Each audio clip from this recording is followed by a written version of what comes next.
नमस्कार।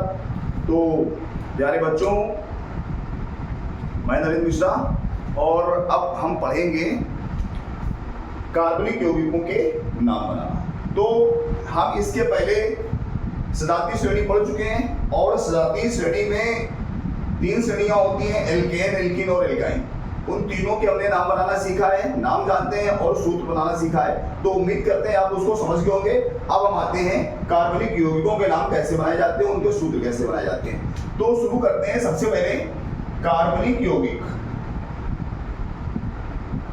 कार्बनिक यौगिक, देखिए बच्चों, यहाँ पर हम एक बात कहेंगे, अभी तक हमने जितने भी वीडियो देखे या बनाए हुए हैं उसमें किसी भी हमने कार्बनिक और अकार्बनिक यौगिकों की डेफिनेशन नहीं दी है।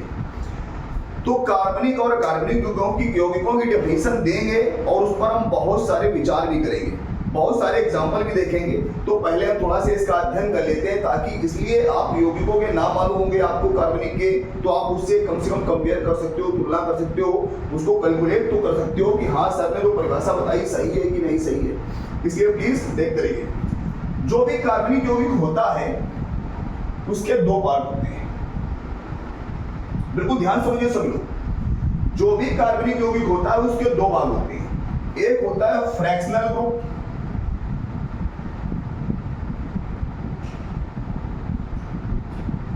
और एक होता है फंक्शनल ग्रुप।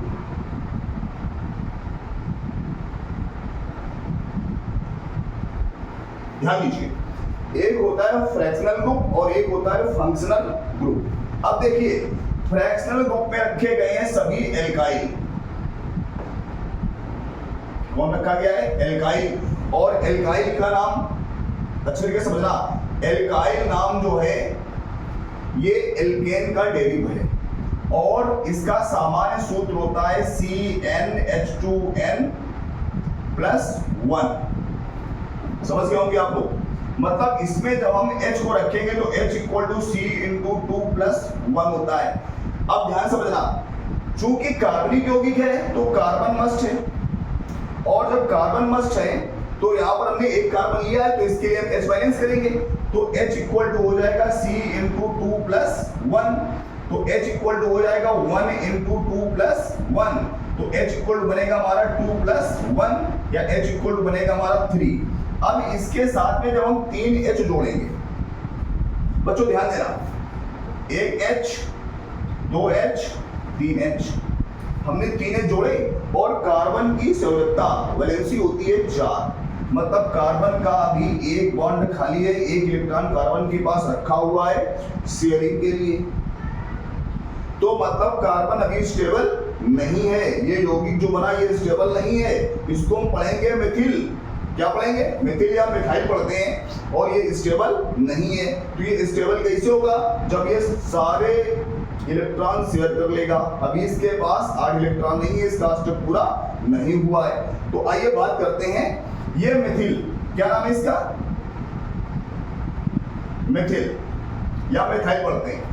अब इसी प्रकार से जो भी हमारे एल्काइल ग्रुप बनेंगे सब में एक हाइड्रोजन कम होगा, किसकी अपेक्षा? एल्केन की अपेक्षा। देखो एल्केन का सूत्र था यहाँ पर 2 और एल्काइल का है क्या? 1, तो मतलब एक हाइड्रोजन कम होगा। इसलिए अगर C2H5 कर दिया जाए तो इसका नाम हो जाता है एथिल, और इसमें भी एक बॉन्ड खाली होता है। अगर C3H7 कर दिया जाए तो इसका नाम होता है प्रोपिल, और इसमें भी एक बॉन्ड खाली होता है। तो ये हमारे होते हैं फंक्शनल फ्रैक्शनल ग्रुप। अब हम बात करते हैं फंक्शनल ग्रुप में। तो प्यारे बच्चों ध्यान से देखना, जो फंक्शनल ग्रुप होते हैं उनको पुनः 2 भागों में डिवाइड किया गया है। पहला होता है इनऑर्गेनिक अकार्बनिक ग्रुप और दूसरा होता है ऑर्गेनिक कार्बनिक ग्रुप। चलो ठीक है, इनऑर्गेनिक और ऑर्गेनिक ग्रुप। अब ध्यान देना, इनऑर्गेनिक ग्रुप जो होते हैं, अकार्बनिक ग्रुप जो होते हैं, इनके बहुत सारे बाद हम फिलहाल एग्जांपल लिख देते हैं, इसके हम टेबल आपको दे देंगे। जैसे OH, ये OH निगेटिव क्या है? अकार्बनिक ग्रुप। NO2 निगेटिव कार्बनिक group, Cl negative, Br negative, I negative, F negative, इनको हम सम्मिलित भाषा में कहते हैं हाइड्रोजन X निगेटिव। ये सभी कार्बनिक हैं। अगर कार्बनिक की बात करें तो इनमें कार्बन होना जरूरी है, तो जैसे COOH single bond, CHO aldehyde carboxylic group, aldehyde group, CONH2 amide group, COCl oil chloride, या Cl की जगह पर हम Br भी लगा सकते हैं, I भी लगा सकते हैं, ये हमारे हो गए हैलाइड, तो इसको ऑयल हैलाइड भी पढ़ सकते हैं। ये सारे कार्बनिक ग्रुप हैं एंड सो ऑन। तो जब हम इन ग्रुप्स का अध्ययन करेंगे और उसके बाद इन ग्रुप्स को हमको सेट करना है, इतनी आसानी से नाम बनते हैं, इतनी आसानी से सूत्र बनते हैं कि आपने सोचा भी नहीं होगा बच्चों। इसलिए हम चाहेंगे कि आप लोग इसको अच्छी तरीके से नोट कर ले एक बार।